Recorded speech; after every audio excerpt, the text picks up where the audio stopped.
Тук ЖП пансиона, който не се използва 20 години и се разрушава самата сграда. Тя ще се събори, ако някой не направи нещо за нея.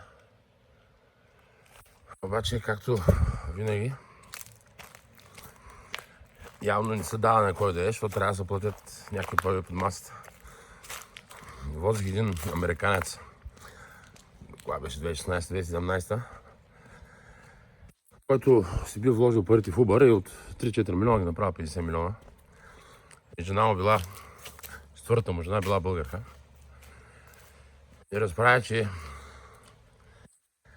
бил към 2001 година там, не знам, 2002, и описва някакъв, като доганя, едно към едно, си явно и той е шефа на ДПС-то, защото става просто за някакъв земеделски бизнес тогава. И са му поискали, проектът е бил за 1 милион, са му поискали 1 милион под масата, той веднага казал не. И ми разказва, вика, няма такова нещо дори в Африка, защото той е инвестирал навсякъде човека. Вика, в Африка иска 40-50%, вика, най-такива държави.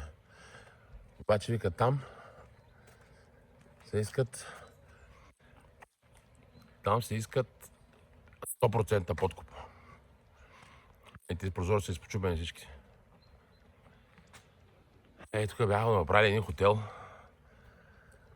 Обаче някой някъде ни го пуска. Да могат да се вземат някакви пари под масата. Сградата, според мен, ако се поправи малко, доста стабилна изглежда. Ай, пичове. Всеки ден.